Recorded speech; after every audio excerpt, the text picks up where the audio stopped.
Hello दोस्तों, नमस्कार। स्वागत है आपका अपने चैनल एग्जाम गुरु में। आज एक बार फिर आपके सामने उपस्थित हुआ हूं इंडियन कॉन्स्टिट्यूशन भारतीय संविधान का भाग 2 लेकर।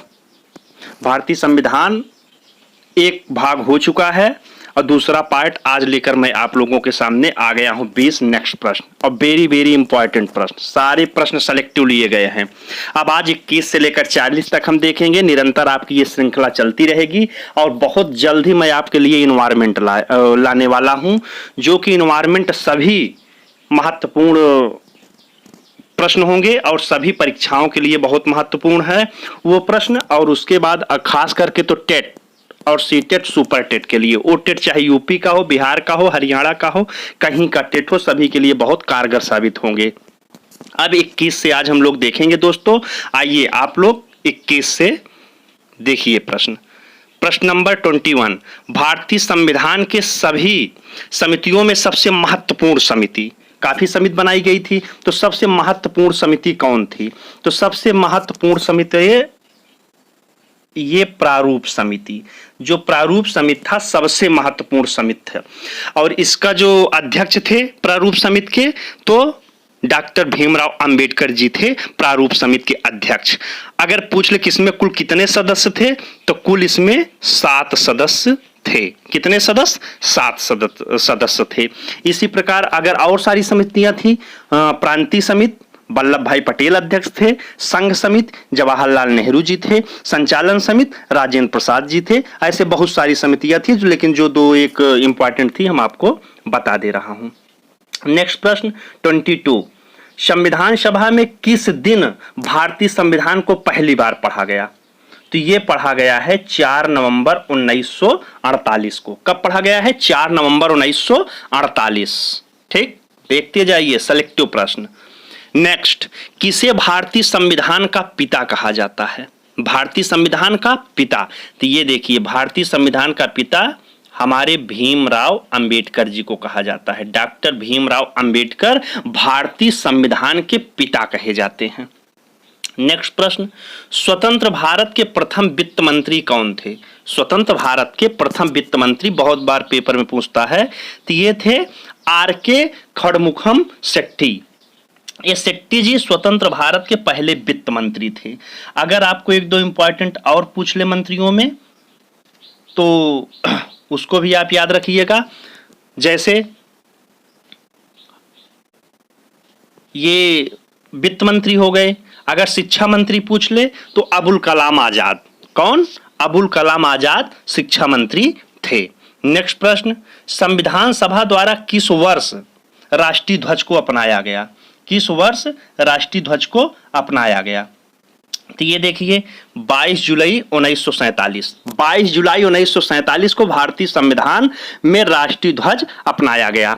और अगर राष्ट्रीय गान की बात कर ले तो 24 जनवरी 1950 को पहली बार राष्ट्रीय गान गाया था। देखिए राष्ट्रीय ध्वज 22 जुलाई 1947, राष्ट्रीय गान कब अपनाया गया? तो 24 जनवरी 1950। और राष्ट्रीय गीत की अगर बात करें तो वो भी 24 जनवरी 1950 को गाया गया था। ठीक। नेक्स्ट प्रश्न 26। भारत किस वर्ष राष्ट्रमंडल का सदस्य देश बना? तो भारत जो है मई 1949 में राष्ट्रमंडल का सदस्य बना था। नेक्स्ट प्रश्न, स्वतंत्र भारत के प्रथम गृहमंत्री कौन थे? तो स्वतंत्र भारत के प्रथम गृहमंत्री सरदार वल्लभ भाई पटेल थे। कौन? सरदार वल्लभ भाई पटेल। नेक्स्ट प्रश्न 28। भारतीय संविधान में एकल नागरिकता का प्रावधान किस देश से लिया गया है? तो एकल नागरिकता का प्रावधान ये ब्रिटेन से लिया गया है। Very important. कहां से लिया गया है? ब्रिटेन से लिया गया है एकल नागरिकता का प्रावधान। और अगर ब्रिटेन से विधि का शासन भी ब्रिटेन से लिया गया है। एकल नागरिकता और विधि का शासन ये दोनों कहां से लिया गया है? ये लिया गया है ब्रिटेन से। दो प्रश्न और बहुत पूछता है कि जैसे मूल अधिकार कहां से लिया गया है? तो संयुक्त राज्य अमेरिका से। हमारे संविधान में मूल अधिकार कहां से लिया गया है? तो संयुक्त राज्य अमेरिका से, यूएसए से। और अगर पूछे कि मूल कर्तव्य कहां से लिया गया है? तो मूल कर्तव्य रूस से लिया गया है। मूल कर्तव्य 11 हैं और मूल अधिकार अगर कभी पूछेगा तो मूल अधिकार पहले 7 थे, लेकिन इस समय छह हैं। कितने हैं? 6 हैं। और मौलिक कर्तव्य या मूल कर्तव्य हमारे 11 हैं, जो कि रूस से लिया गया है। नेक्स्ट प्रश्न, स्वतंत्र भारत के पहले रेल मंत्री कौन थे? तो ये डॉक्टर जॉन माथाई जो हैं, ये हमारे स्वतंत्र भारत के प्रथम रेल मंत्री थे। दोस्तों, एक से एक सिलेक्टिव प्रश्न लिए गए हैं, सारे के सारे प्रश्न इंपॉर्टेंट हैं और इसी प्रकार निरंतर सीरीज आपको मिलती रहेगी। आप हमारे चैनल से जुड़े और अपने दोस्तों को भी इससे जुड़वाएं। नेक्स्ट प्रश्न, समवर्ती सूची का प्रावधान किस देश से लिया गया? ये देखिए प्रश्न, 68,500 शिक्षक भर्ती उत्तर प्रदेश में, ये 2018 में ये प्रश्न पूछा था, 2018 में, कि समवर्ती सूची का प्रावधान किस देश से लिया गया है? तो उसका सही उत्तर होगा ऑस्ट्रेलिया। क्या? ऑस्ट्रेलिया। नेक्स्ट प्रश्न, भारत में सर्वोच्च न्यायालय में न्यायाधीश की कुल संख्या कितनी है? तो ये 34। कितनी है? 34। अभी कितने बच्चे जान रहे होंगे कि 31 है। सही बात, 30 1 31, 30 और 1 मुख्य न्यायाधीश 31 था, लेकिन अभी हाल ही में 3 बढ़ गए हैं। कुछ काम को देखते हुए ओवरलोड पड़ रहा था तो 3 बढ़ा दिए गए, इस प्रकार से 34 हो गए, 34। और अगर पूछे कि उच्च न्यायालय कितने हैं तो आप समझ जाइएगा 25। कुछ लोग 24 जान रहे होंगे, लेकिन नहीं, अब 25 हो गया है। तो इस प्रकार सुप्रीम कोर्ट में न्यायाधीश 34 हैं, सर्वोच्च न्यायालय तो एक ही है, लेकिन हाई कोर्ट हमारे कितने हैं? एचसी, हमारे एचसी हैं 25। ठीक। नेक्स्ट प्रश्न, भारत में किस उच्च न्यायालय की अधिकारिता सर्वाधिक है? मतलब अधिकार क्षेत्र, कितने राज्य का अधिकार क्षेत्र वो देखता है। तो ये हमारा है गुवाहाटी, आसाम का गुवाहाटी जो है, इसका अधिकारिता क्षेत्र सर्वाधिक है। नेक्स्ट प्रश्न, संविधान में नीति निर्देशक तत्व किस देश से लिया गया है? वेरी इंपॉर्टेंट वीवीआई प्रश्न। तो ये क्या है? आयरलैंड से नीति निर्देशक तत्व लिया गया है। राज्य में जो राज्यसभा में मनोनय होता है, जो राष्ट्रपति 12 सदस्यों को मनोनीत करते हैं, वो भी प्रक्रिया आयरलैंड से ही ली गई है। नेक्स्ट प्रश्न, वर्तमान में भारतीय संविधान में कुल कितनी अनुसूचियां हैं? तो ये अनुसूचियों की संख्या 12 है। कितनी? 12 अनुसूची हैं। और अगर पूछे कि मूल संविधान में कितनी थी, तो आप याद रखिएगा 8 अनुसूची मूल संविधान में थी। उसके बाद एक संशोधन होते गया और 9, 10, 11, 12, वर्तमान में 12 अनुसूची हमारे संविधान में कार्य कर रहे हैं। कितनी अनुसूची? 12। और अगर भाग पूछेगा कभी तो 22 अनुच्छेद 395, 350, 395। ठीक, समझ में आ रहा है ना? नेक्स्ट प्रश्न क्या है? 35। देखिए, किन 2 अनुसूचियों में जनजाति प्रशासन का वर्णन है? वेरी गुड, ये उत्तर प्रदेश पीसीएस में पूछा था। तो ये 5वीं और 6वीं में अनुसूचियों में जो 5वीं और 6वीं है, इसमें जनजातीय प्रशासन का वर्णन किया गया है, एससी और एसटी का। ठीक, ये आप याद रखिएगा, वेरी इंपॉर्टेंट प्रश्न।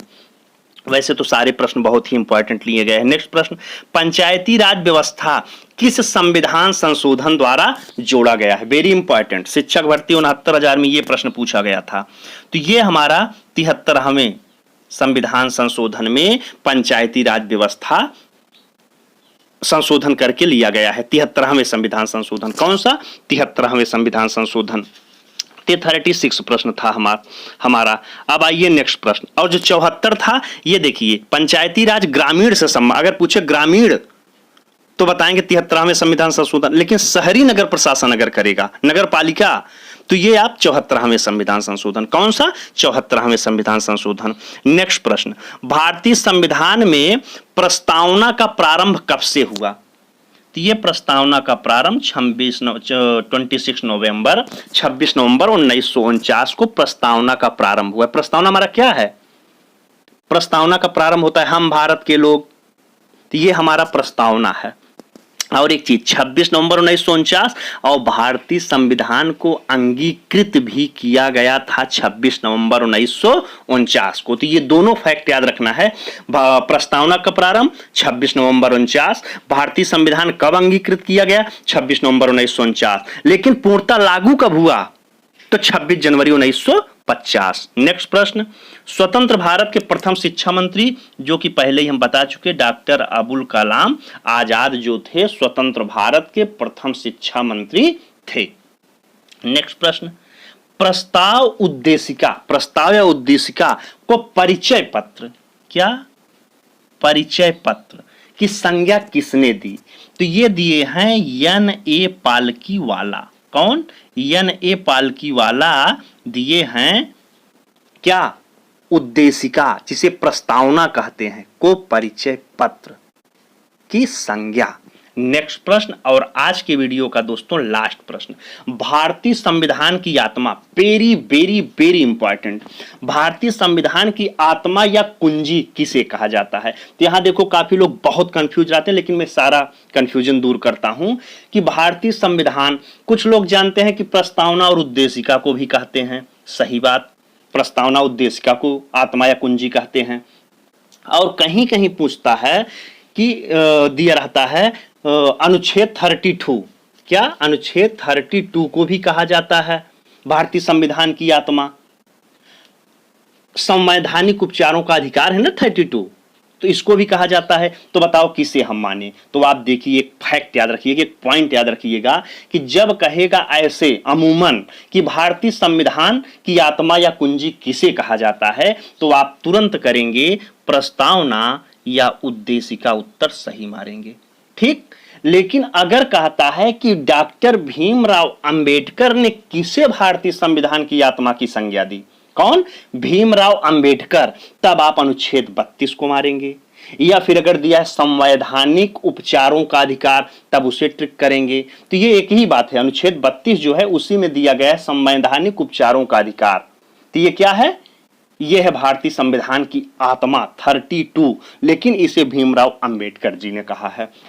और अगर अमूमन पूछे, बिना किसी लेखक, बिना किसी राइटर, बिना किसी वैसे पूछे, तो आप बता देंगे संविधान की आत्मा या कुंजी प्रस्तावना या उद्देशिका का कहते हैं। तो दोस्तों हमारा वीडियो कैसा लगा? आज हमारे 40 प्रश्न पूरे हो गए। निरंतर इसी प्रकार आपके सामने श्रृंखला चलती रहेगी। और पहले वीडियो में हम आपसे एक प्रश्न पूछे थे कि संघ समिति के अध्यक्ष कौन थे, तो कमेंट बॉक्स में बहुत अच्छा लोगों ने उत्तर किया। तो उसके JL नेहरू, जवाहरलाल नेहरू, पंडित जवाहरलाल नेहरू जी थे, ठीक, राइट। आप लोग ऐसे कमेंट बॉक्स में उत्तर देते रहिए। और आज का प्रश्न आपसे हम पूछेंगे, आज का प्रश्न आप लोग बताएंगे हमें कि कमेंट बॉक्स में इसका उत्तर आप जरूर दीजिएगा। चलिए, कि संविधान में अनुसूचियों की संख्या कितनी है? संविधान में अनुसूचियों की संख्या कितनी है? ये उत्तर हमको कमेंट बॉक्स में आप लोग दीजिए। और दोस्तों बहुत जल्द आपके सामने एनवायरमेंट, झंझट खत्म, किताब पढ़ने की अब जरूरत नहीं, ऐसा नोट्स आपके सामने 2020 क्वेश्चन का लाऊंगा ना कि सारे के सारे प्रश्न एग्जाम से यहीं से होंगे। और कल या परसों से आपको हम एनवायरमेंट की एक अलग सीरीज देंगे। तो इस प्रकार हमारी ये कॉन्स्टिट्यूशन पॉलिटी की चल रही है, इसके पहले हम आपको करंट अफेयर्स की दे रहे हैं, अब आपको एनवायरमेंट के देंगे। और उसके बाद हिंदी चल ही रही, एक पार्ट अपलोड किया हूं, आप जाके प्लेलिस्ट में देख लीजिए। उसके बाद तुरंत जल्द ही जल्द दूसरे तीसरे पार्ट को हम अपलोड करेंगे। और दोस्तों आप कैसे हैं? अगर लग रहा है कि आपको वीडियो अच्छा लग रहा है, कुछ इससे लाभ हो रहा है, इससे फायदा मिल रहा है, तो आप अपने चैनल को लाइक करो, सब्सक्राइब करो और अपने दोस्तों में शेयर करो। धन्यवाद दोस्तों।